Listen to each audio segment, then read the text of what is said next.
Hello, my beautiful souls. Welcome back to my channel. Please like, share, and subscribe my channel. Thank you. Shri Shiv पुराण श्री उमा संहिता 23वां अध्याय शरीर की अपवित्रता तथा बालकपन के दुख। सनत कुमार जी बोले, हे महामुने, हमारा शरीर रज और वीर्य के मिलने से बनता है। विष्ठा के गर्त में स्थित गर्भ में बनता है। इसी कारण इसे अपवित्र माना जाता है। इस अपवित्र देह को पंचगव्यों किंवा कुशाजल आदि किसी भी वस्तु से पवित्र नहीं किया जा सकता। शरीर को मिट्टी से मांजकर गंगाजल से धोने से भी कुछ नहीं होता। उसकी शुद्धि किसी भी प्रकार से नहीं होती।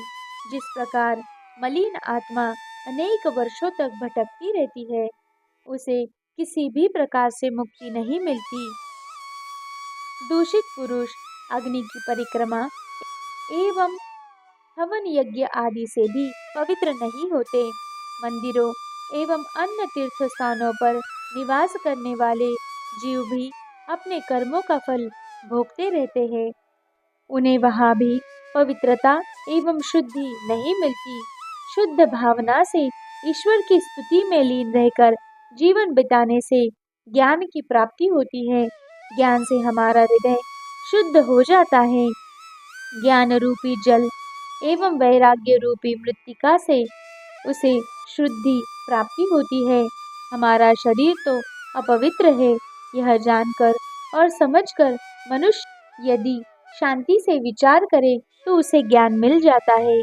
इस प्रकार वह जीवन से मुक्त हो जाता है। सच्चाई यह है कि सभी दुखों की जड़ यह मोह ममता है। यदि हम इसका त्याग कर दे तो फिर हमें सुख की प्राप्ति करने से कोई नहीं रोक सकता। वह जन्म मरण के बंधनों से मुक्त हो जाता है। परंतु ऐसा होता नहीं, क्योंकि जब गर्भ में ज्ञान प्राप्त करके जीव संसार में पैदा होता है तो फिर सब कुछ भूल जाता है। वह ईश्वर को पहचान नहीं पाता। आँख होने पर भी वह अंधा, कान होते हुए भी बहरा हो जाता है। उसकी बुद्धि नष्ट हो जाती है और संसार में फंसकर वह दुख प्राप्त करता है। बालकपन व किशोरावस्था में जीव अनेक दुखों को भोगता है। वह अपने कल्याण का रास्ता नहीं ढूंढ पाता। जवानी में उसमें काम, क्रोध आदि भी भावनाएं प्रबल हो जाती है। वह स्त्रियों का साथ पाना चाहता है। इसी प्रकार के क्षणिक सुख को ही वह महासुख समझ लेता है और ईश्वर की ओर ध्यान नहीं देता।